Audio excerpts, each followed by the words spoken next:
Un macabro crimen. Historia escrita por J. Joshua Harvey.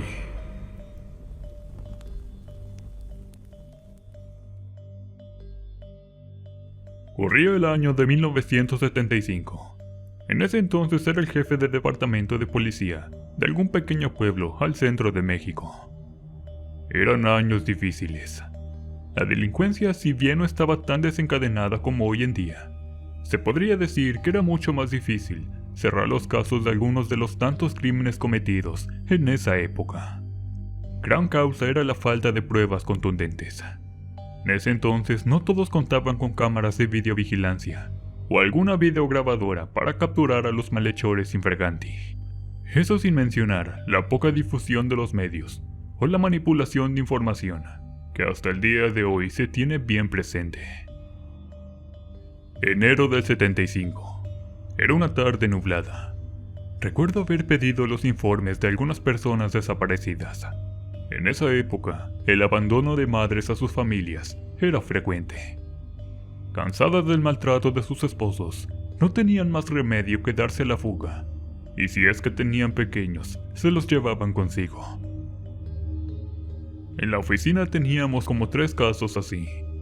Afortunadamente todos fueron identificados, y sabíamos el paradero de aquellas mujeres cansadas de tan mala vida.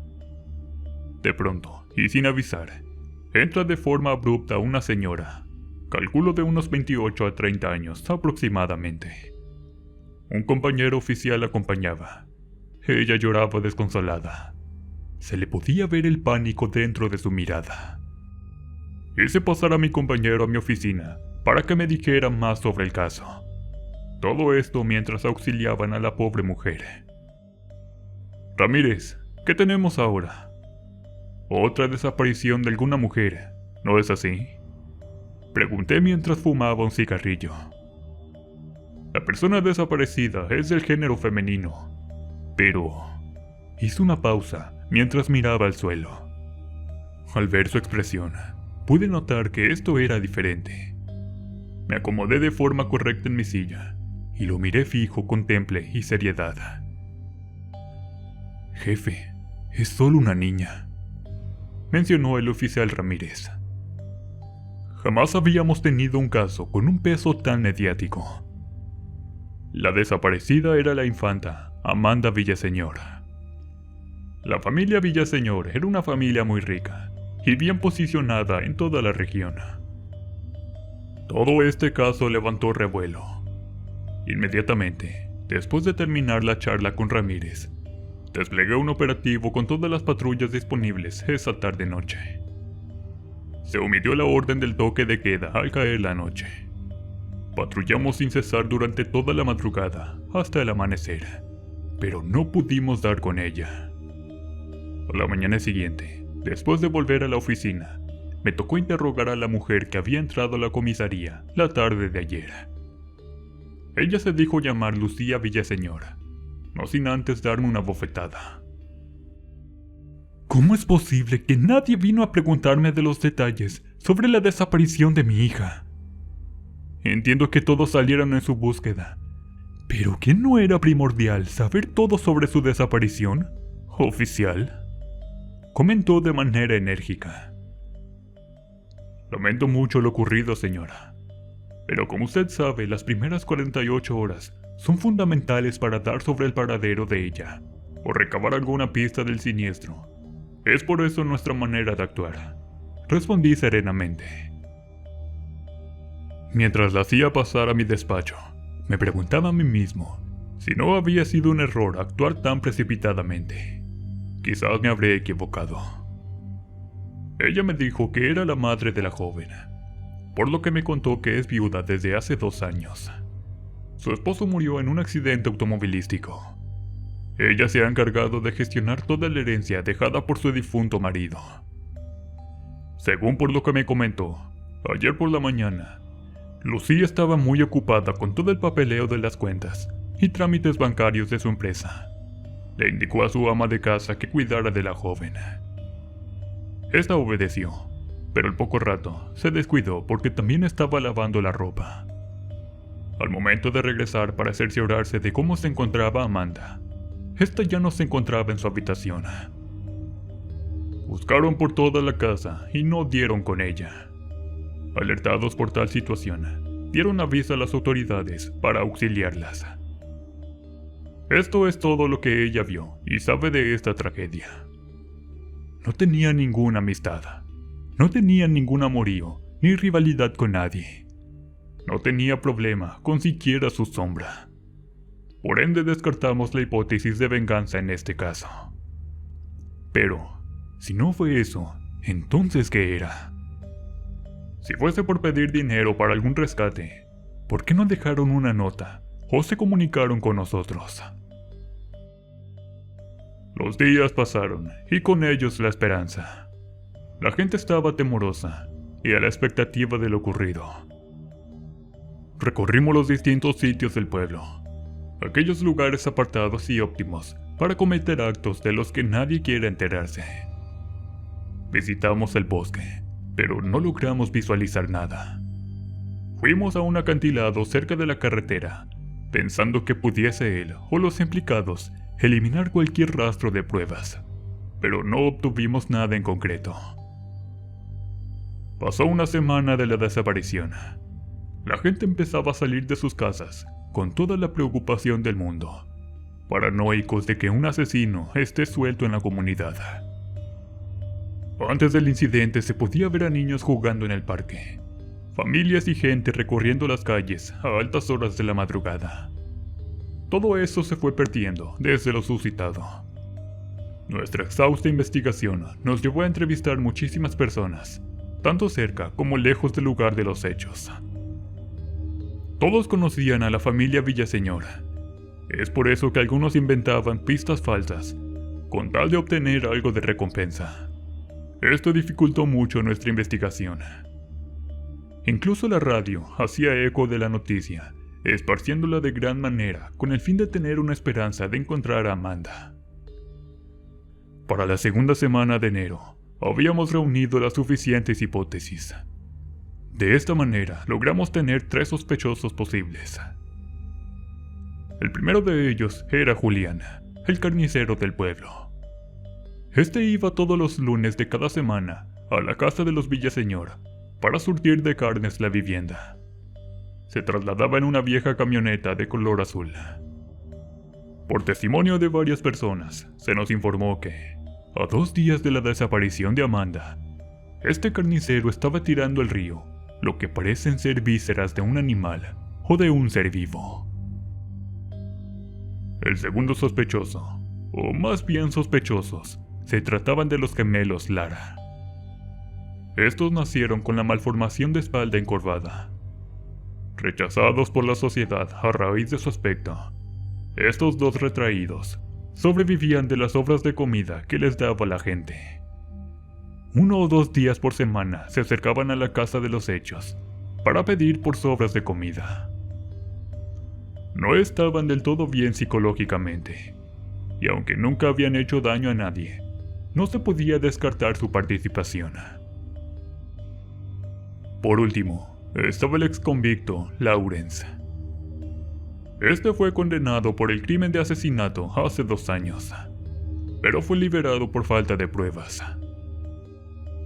Lawrence siempre estuvo implicado con rituales de magia negra y sacrificios de animales, y aunque se le dio el veredicto de que era inocente, casi nadie quedó satisfecho o creyeron en esa resolución. Quizás algo que juegue en contra de esto es que a Lawrence le hace falta una pierna, la cual perdió en su estancia en prisión. Esto hará que perdiera un poco de veracidad su condena, pues el poder capturar a una joven sin que nadie se diera cuenta con esta discapacidad se veía muy difícil, mas no imposible. El tiempo jugaba en contra nuestra. Debíamos actuar cuanto antes. La primera persona a la que visitamos fue al carnicero Julián. Este nos recibió en su casa de buena manera, amable y atento en todo momento.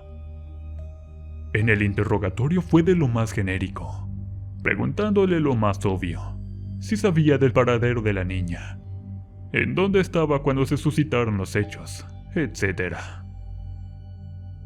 En todos los cuestionamientos, siempre tenía una respuesta sólida para salir adelante. Pero al hacer la pregunta clave, Julián empezó a discrepar, comportándose de una manera a la defensiva y un tanto temerosa. Muchos testigos dijeron verte tirando grandes cantidades de desperdicios de carne al río. Al parecer eran vísceras e intestinos. Por ahora ignoraremos el lío de la contaminación al río, ya que todo mundo está enfocado en el caso Villaseñor. Pero dime, Julián, ¿por qué justo en ese momento de incertidumbre y no días atrás? Cuestioné mientras sostenía mi mano en la funda de mi arma. Esto como para generar presión. Oficial, no sé de qué está hablando. Yo solo fui a pescar, y la carnada que tenía accidentalmente cayó al río. Eso es todo, respondió tartamudeándome. Esa era una excusa de lo más estúpida. Sabía que estaba ocultando algo, y mi deber era llegar al fondo de esto. Le pedí su autorización para que Ramírez y yo inspeccionemos su carnicería y su almacén, pero este se negó inmediatamente. Sus manos temblorosas y su incapacidad para mirarnos a los ojos nos dieron mucho en qué pensar. Incapaces de proceder, pues no teníamos ninguna orden de allanamiento, nos vimos forzados a retirarnos del lugar a petición del sospechoso. Al regresar a la patrulla, mi compañero y yo intercambiamos miradas, como diciéndonos que este tipo realmente sabe algo del caso. La siguiente visita fue a los gemelos Lara. Estos vivían en una choza cerca del acantilado. Al llegar al sitio, estos estaban peleando por unos desperdicios de comida en el suelo. Tuvimos que separarlos. Después de dicha escena, empezaron a hablar con nosotros, pero a la manera particular de ellos, recordando que están enfermos mentalmente. Ellos nos dijeron que habían ido por comida a la casa de los Villaseñor, pero que esta vez nadie los recibió, porque todo el mundo estaba buscando a alguien. Estos se alarmaron y corrieron del lugar. Eso fue lo único que sabían, según sus palabras. Después de eso, me imploraron por algo de comida, tirándose al suelo. A sabiendas de que harían eso, llevaba conmigo algo de mi almuerzo de la mañana. También les di un poco de dinero para que pudiesen comprar algo para comer para más tarde. Sin duda estaban locos de remate. Ver cómo luchaban entre sí por algo para su estómago me hacía pensar en el salvajismo que estos podrían desprender a cualquier otro ciudadano. Por eso no pude descartarlos de la investigación. Por último, y ya casi al caer la noche, llegamos a la casa del último sospechoso. Lawrence estaba en el pórtico de su hogar, esperándonos. Sabía que tarde o temprano vendríamos a interrogarlo. Este vivía solo en una casa de madera, muy cerca de donde se suscitaron los hechos. Estaba meciéndose en su sillón, mientras pulía un rifle entre sus manos. Es temporada de caza, oficiales. Debe haber buenas presas esperando en el bosque, comentó mientras sonreía. En mi cara se podía ver cierto enojo e incomodidad. Pareciese que se estuviera burlando de la situación. Pero Lawrence, ¿cómo puedes salir a cazar si te falta una pierna? Le respondí de forma irónica, a lo que él, sonriente, me respondió diciéndome: siempre hay formas, oficiales. Era tenso el ambiente.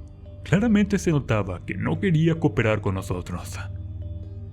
Después de tanto insistir, él accedió a mostrarnos el interior de su casa, con la condición de que después de eso, nos fuéramos y lo dejáramos en paz. Ya dentro se podían ver un número considerable de velas negras encendidas alrededor de la casa, diferentes figuras colgadas del techo, y un gran pentagrama, hecho con aparentemente sal, estaba dibujado en el piso de la sala. Recorrimos hasta el último rincón de su morada, pero aparte de todas esas rarezas vistas, no pudimos localizar ninguna pista de Amanda. Salimos del sitio con un sentimiento de incredulidad. Los dos pensábamos que Lawrence estaría mínimamente implicado en algo. La noche cayó y el sol volvió a salir.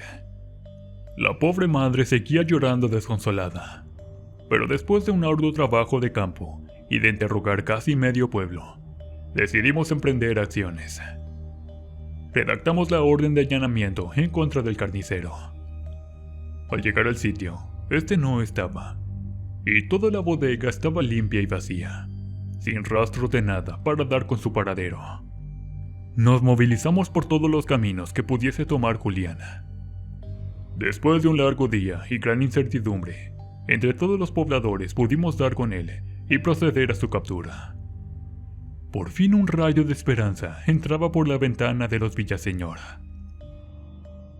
Julián fue encarcelado mientras se le enjuiciaba, mientras estuvo detenido, y ya en la corte siempre se declaró inocente. Este alegaba que nunca haría tal aberración como para quitarle la vida a una pobre niña. Sus palabras sonaban sinceras, pero sus acciones decían todo lo contrario. Al momento de ser cuestionado qué era lo que arrojó al río y por qué le estaba mintiendo a la autoridad, este no pudo contestar y solo se quedó callado. Él alegaba que no podía contestar porque no era ningún asesino de personas. Julián fue sentenciado a 40 años de prisión. Hasta ese entonces, él no confesó nada ni dio detalles para localizar los restos de la joven. Era un caso dramático. La gente seguía indignada por no dar con lo que quedaba de Amanda. Aún no había terminado este caso. Faltaba localizar lo que quedaba de la joven. A principios de marzo del mismo año, Julián solicitó una audiencia, la cual fue aceptada. Todo el pueblo estaba expectante a lo que él diría. Este confesó que nunca asesinó a ningún ser humano. En cambio, lo que hacía era que mataba brutalmente a los perros y gatos cercanos a él. De esta manera, hacer un revoltijo con sus carnes y venderla mucho más barata que sus competidores. Las partes que no le funcionaban, o que eran muy reconocibles de estos animales, las tiraba al río, deshaciéndose de ellas. Le pareció muy buen momento para realizar este cruel acto, a solo 2 días de la desaparición de la joven, pues todos estaban tan distraídos y conmocionados con el caso. Todo lo dicho en esa audiencia fue aberrante. El tipo mostraba cómo torturaba a los animales y explicaba paso a paso cómo los despellejaba para así procesar su carne. Todo fue tan visceral, pero no por eso se descartaba como el principal autor del crimen de asesinato. Al paso de los días, el hombre, arrepentido por sus actos, fue golpeado en la cárcel hasta casi matarlo por la tremenda golpiza propinada. Fue una revelación bastante impactante, pero eso no servía para esclarecer los hechos, solo generaba más incertidumbre.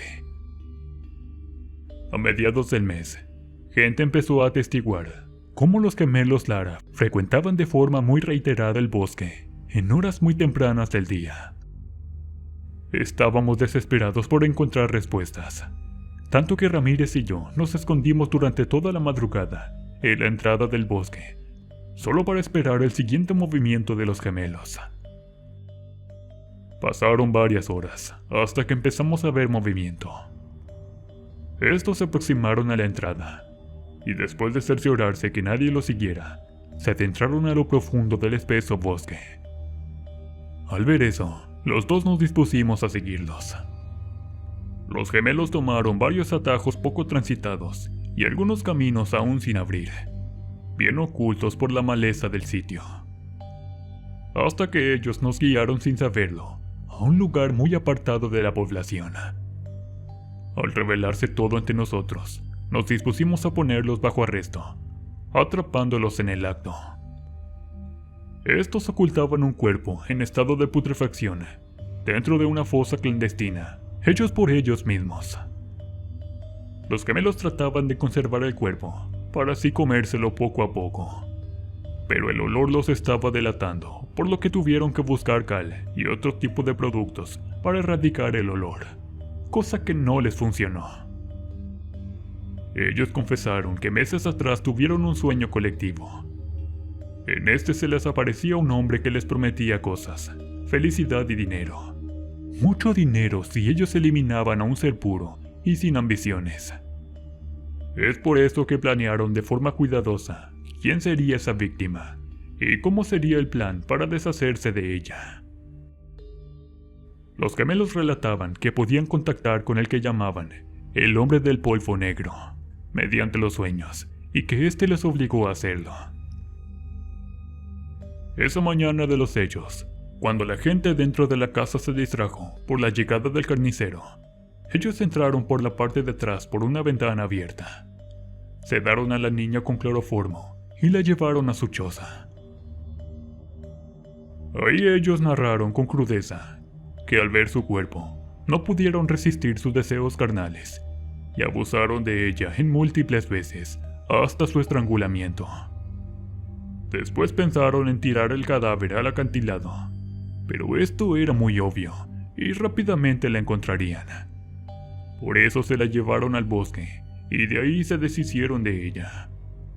Pero al saborear los placeres carnales, no pudieron resistir más. Por eso de vez en cuando regresaban para aprovecharse del cadáver. Esto fue realmente asqueroso al principio, pero después los inundaba de un gran sentimiento de placer. Eso es lo que ellos contaban. Ellos teorizan que tal vez estos actos los condenaron, ya que se necesitaba un sacrificio puro. Y ellos, al quitarle la pureza con sus actos, jamás se vieron recompensados por realizar tal acción. Maldecían de injusto al hombre del polvo negro por engañarlos. Todo eso lo contaron en la corte. Fue un hecho sin precedentes. Todas las personas estaban horrorizadas por lo escuchado, y el caso tomó gran repercusión al nivel estatal. Se logró recuperar los restos de la infanta Amanda Villaseñor. En el suelo del sitio se encontró un pentagrama dibujado en el suelo, hecho con lo que parece ser sal, pero de color negra. El caso se esclareció al fin. Lucía Villaseñor, la madre de la joven, estaba en un mar de lágrimas, devastada al conocer los ruines actos causados a su pequeña hija. Los sucesos fueron un antes y después en toda mi carrera policial. Jamás se supo quién era ese ente del que tanto mencionaban los gemelos. Posiblemente estaban divagando, dadas las facultades mentales de ambos.